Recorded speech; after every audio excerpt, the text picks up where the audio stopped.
विवादों में रही हिलवेस कंस्ट्रक्शन कंपनी उड़ा रही है मानकों की धज्जियां। खुलेआम फेंका जा रहा है मलबा। कांग्रेस ने किया था ब्लैकलिस्टेड, बीजेपी सरकार ने किया बहाल।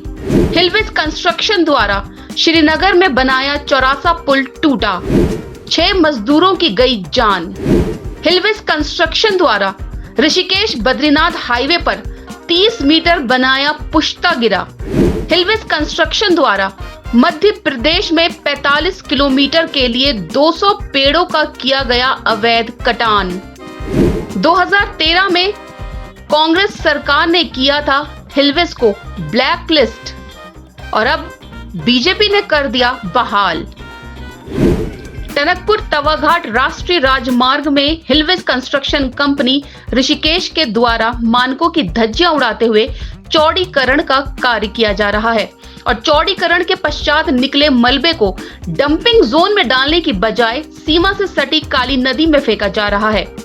अत्यधिक मलबे के फेंके जाने से मार्ग और नदी के बीच उगे औषधीय पौधे नष्ट हो रहे हैं। भाजपा के मंडल अध्यक्ष गणेश चंद के द्वारा एनजीटी और पिथौरागढ़ जिलाधिकारी को एक शिकायती पत्र भेजा है, जिसमें हिलवेस कंस्ट्रक्शन कंपनी के द्वारा मार्ग के चौड़ीकरण में बरती जा रही अनियमितताओं को उजागर किया गया है। पत्र के साथ मलबे को फेंके जाने की तस्वीरें भी संलग्न की हैं। आपको बता दें कि शासन स्तर पर मार्ग विस्तारीकरण में निकले मलबे को नदी या खुले स्थान में फेंकने पर रोक है। विस्तारीकरण में निकले मलबे को इकट्ठा करने के लिए डंपिंग जोन बनाने का नियम है, जिसकी दूरी भौगोलिक परिस्थिति के अनुसार ही तय होती है। उत्तराखंड में ऑल वेदर रोड के कार्य में संबंधित ठेकेदारों के द्वारा जरूरत के अनुसार डंपिंग जोन बनाए गए, जहां मलबे को इकट्ठा किया गया है।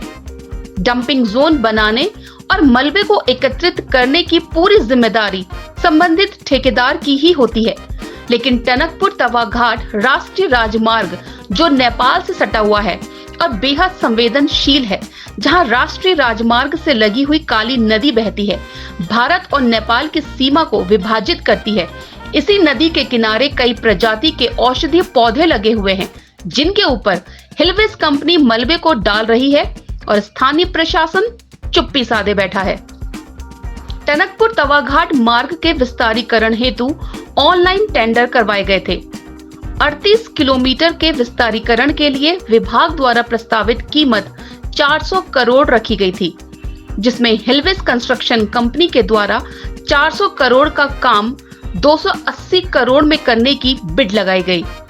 चूंकि बिड प्रस्तावित कीमत से बहुत कम थी, इसलिए विस्तारीकरण का कार्य हिलवेस कंस्ट्रक्शन कंपनी को मिल गया और अब हिलवेस कंपनी 400 करोड़ के विस्तारीकरण के कार्य को 280 करोड़ की लागत में ही पूरा करने के लिए कई तरह की अनियमितताओं का सहारा ले रही है। ऋषिकेश स्थित हिलवेस कंस्ट्रक्शन कंपनी पहले से ही कई विवादों में रही है। पीएम मोदी के dream project all weather road परियोजना में साल 2022 में ऋषिकेश बद्रीनाथ हाईवे में हिलवेस कंस्ट्रक्शन द्वारा निर्मित 30 मीटर लंबी आरसीसी दीवार क्षतिग्रस्त हो गई थी, जिसके बाद विश्व हिंदू परिषद के नेता पवन राठौर के चमोली थाने में हिलवेस कंस्ट्रक्शन कंपनी के खिलाफ तहरीर भी दी गई थी। इसी तरह साल 2022 में मध्य प्रदेश के भिलाई से दमोह 45 किलोमीटर सड़क निर्माण में 200 पेड़ों की बलि लेने का श्रेय भी उत्तराखंड की हिलवेस कंस्ट्रक्शन कंपनी को ही जाता है। श्रीनगर का चौरासा पुल, जिसका ठेका निर्माण कार्य की धीमी गति और कुछ अन्य कारणों के चलते इस पुल का निर्माण का कार्य हैदराबाद की कंपनी माधवा हाईटेक इंजीनियरिंग से हटाकर ऋषिकेश की हिलवेस कंपनी को दे दिया गया। साल 2012 रविवार 25 मार्च की सुबह अचानक 2:30 बजे के करीब पुल 2 हिस्सों में टूटकर अलकनंदा नदी में गिर गया। इस हादसे में 6 मजदूरों की मौत हो गई और अभियंता के साथ 8 मजदूर घायल हो गए थे, जिसके बाद एक घायल मजदूर मुकेंद्र सिंह की तहरीर पर कीर्तिनगर पुलिस चौकी में Madhava hi tech engineering, Hillways private limited, Devbhoomi builders और लोक निर्माण विभाग पौड़ी के खिलाफ आईपीसी की धारा 304 के अंतर्गत मुकदमा जरूर दर्ज किया गया था। हाल ही में नैनीताल जिले के रानीबाग पुल, जिसे मुख्यमंत्री पुष्कर सिंह धामी ने जनता को समर्पित किया है, इसका निर्माण भी हिलवेज कंस्ट्रक्शन कंपनी के द्वारा ही किया गया है। कुमाऊं की लाइफलाइन कहे जाने वाले रानीबाग पुल 7.14 करोड़ की लागत से 22 माह में हिलवेज कंस्ट्रक्शन कंपनी के द्वारा ही तैयार किया गया है। उत्तराखंड में ऑल वेदर रोड का निर्माण करने वाली ऋषिकेश की कंपनी हिलवेज कंस्ट्रक्शन, जो वर्तमान में बीजेपी सरकार में जमकर टेंडर उठा रही है, इस कंपनी को साल 2013 में तत्कालीन कांग्रेस सरकार ने श्रीनगर का चौरास पुल गिरने के बाद कार्रवाई करते हुए ब्लैक लिस्टेड कर दिया था।